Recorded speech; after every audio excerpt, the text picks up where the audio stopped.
ആഘോഷിച്ചുകൊണ്ടിരിക്കുകയാണ്.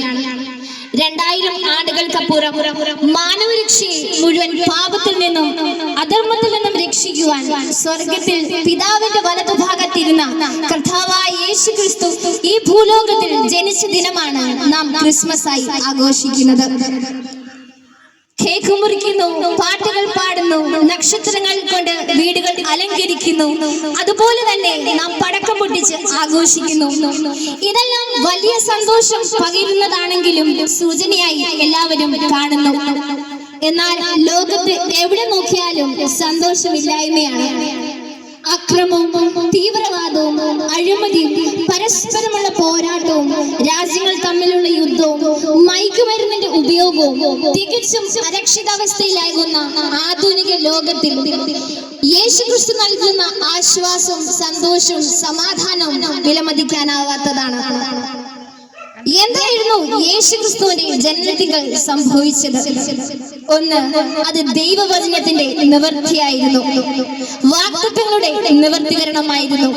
അതുപോലെ സ്വർഗം സന്തോഷിച്ച ഒരു ദിവസമായിരുന്നു യേശുവിന്റെ ജനനം. എപ്രകാരമായിരുന്നു സ്വർഗം സന്തോഷിച്ചിരുന്നത്? അതേ പ്രിയമുള്ളവരെ, ഭൂമിയിൽ സന്തോഷിച്ച് ഒരു കൂട്ടം ദൂതന്മാർ ഈ ലോകത്തിലേക്ക് കടന്നു വരികയും അവർ അത്യുച്ചത്തിൽ സന്തോഷിച്ച് അത്യുന്നതങ്ങളിൽ ദൈവത്തിന്റെ മഹത്വം എന്ന് പാടി ആർപ്പിടുകയും ചെയ്തു. സ്വർഗം സന്തോഷിച്ച ഇതുപോലൊരു ദിവസം വേറെ ആരുടെയും ജനത്തിങ്കൽ ഉണ്ടായിട്ടില്ല. എന്നാൽ യേശുവിന്റെ ജനത്തിങ്കൽ സ്വർഗം തുറക്കുകയും ദൂതന്മാർ ഭൂമിയിലേക്ക് വരികയും സ്വർഗം സന്തോഷിക്കുവാനും ഇടയായി തീർന്നു. ഈ ദിവസത്തിന്റെ ഓർമ്മയ്ക്കായിട്ടാണ് നാം ഇന്നും പാടിക്കൊണ്ടിരിക്കുന്ന കരോൾ ഗാനം വിളിച്ചോതുന്നത്.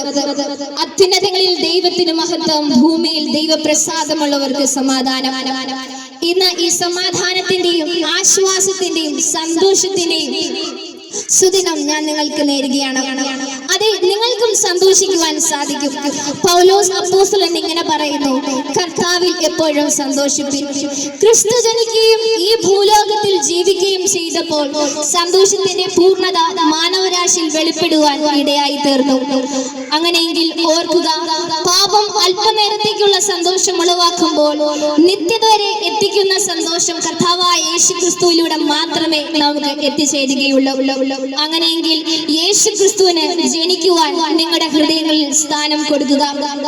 ക്രിസ്മസ് ആഘോഷിക്കുന്ന ഈ വേളയിൽ ക്രിസ്തു നിങ്ങളുടെ ഉള്ളിൽ ജനിച്ചിട്ടില്ല എങ്കിൽ ഈ ആഘോഷിക്കുന്ന ആഘോഷങ്ങളും നിങ്ങളുടെ കർമ്മങ്ങളും എല്ലാം വ്യർത്ഥമായി തീരുമെന്ന് ഞാൻ ദുഃഖത്തോടെ അറിയിക്കുന്നു. നാം ആരായിരുന്നാലും ക്രിസ്തു നമ്മിൽ ഉണ്ടായിരുന്നാൽ മാത്രമേ നമുക്ക് സന്തോഷിക്കുകയും സന്തോഷവും ഇടയാകുകയുള്ളൂ. യേശു യെരൂശലേമിലെ കാലിത്തൊഴുത്തിൽ പിറന്ന ആ രാത്രി പൊന്നും കുന്തിരിക്കവുമായി യേശുവിനെ കാണാനെത്തിയത് 3 രാജാക്കന്മാരാണ്. അവർ യാത്ര ചെയ്തത് അവർക്ക് വഴി കാണിച്ചു തന്ന നക്ഷത്രം നോക്കിയാണ്. നക്ഷത്രം കണ്ടപ്പോൾ അവർ വളരെയധികം സന്തോഷിച്ചു. അതെ, കിഴക്കുദിച്ച നക്ഷത്രം യേശു ക്രിസ്തുവിലേക്ക് ആകർഷിക്കുവാൻ ഇടയായി. ആകർഷണമാണ് യഥാർത്ഥത്തിൽ ക്രിസ്തുമതം. നമുക്കറിയാം, കച്ചവട കേന്ദ്രങ്ങളിൽ, മദ്യഷാപ്പുകളിൽ, മറ്റു പല കേന്ദ്രങ്ങളിലും സ്റ്റാറുകൾ മിന്നിത്തിളങ്ങുന്നു. ആ സ്റ്റാറുകൾ വിളിച്ചോതുന്നത് നമ്മെ അവരിലേക്ക് ആകർഷിക്കുകയാണ്. എന്നാൽ ആ 3 വിദ്വാൻമാരാവട്ടെ ആ നക്ഷത്രം ഒരു വെളിച്ചമായിട്ടാണ് കണ്ടത്. അതെ, അവർക്ക് കർത്താവായ യേശു ക്രിസ്തുവിലേക്ക് വഴികാട്ടി കാണിച്ച വെളിച്ചം. എന്താണ് വെളിച്ചം? യോഹന്നാന്റെ സുവിശേഷത്തിൽ ഇങ്ങനെ പറയുന്നു, എല്ലാവരെയും പ്രകാശിപ്പിക്കുന്ന യഥാർത്ഥ വെളിച്ചം ലോകത്തിലേക്ക് വരുന്നുണ്ടായിരുന്നു. ആരാണ് വെളിച്ചം? അത് നമ്മുടെ കർത്താവായ യേശു ക്രിസ്തുവാണ്. യേശു ക്രിസ്തുവിലേക്കുള്ള ആകർഷണം, യേശു ക്രിസ്തുവിലേക്കുള്ള മടങ്ങിവരവ് നിങ്ങളുടെ ജീവിതത്തിൽ സന്തോഷം പകരുവാനിടയായി തീരും. യേശു കർത്താവ് ഈ ഭൂമിയിലായിരുന്ന വേളയിൽ നമ്മോടറിയിച്ച കാലലക്ഷണങ്ങളെ വിലയിരുത്തുമ്പോൾ ഈ ഭൂമിയിൽ കർത്താവിന്റെ രാജ്യം സ്ഥാപിക്കപ്പെടുന്നത് വിദൂരമല്ലെന്നും അത് ഏറ്റവും സമീപമായിരിക്കുന്നുവെന്നും ഇസ്രായേൽ എന്ന ചെറു രാഷ്ട്രത്തോടുള്ള ബന്ധത്തിൽ നമുക്ക് മനസ്സിലാക്കുവാൻ സാധിക്കും. എന്നെ കേൾക്കുന്ന പ്രിയമുള്ളവരെ, നമ്മുടെ കർത്താവായ യേശു ക്രിസ്തു നമുക്ക് വേണ്ടി കാൽവരി ക്രൂശിൽ മരിച്ചു. ശരീരത്തിൽ നമുക്ക് വേണ്ടി മുറിവുകൾ ഏറ്റു, നിന്ദകൾ സഹിച്ചു. ശരീരത്തിലെ അവസാന തുള്ളി രക്തം വരെയും നമുക്ക് വേണ്ടി കാൽവരി ക്രൂശിൽ ഊറ്റി തന്നു. സ്വന്തം ശരീരം നമുക്ക് വേണ്ടി സമർപ്പിച്ചു. നിങ്ങൾക്ക് യേശുവിനോട് പ്രാർത്ഥിക്കാൻ സാധിക്കുമോ?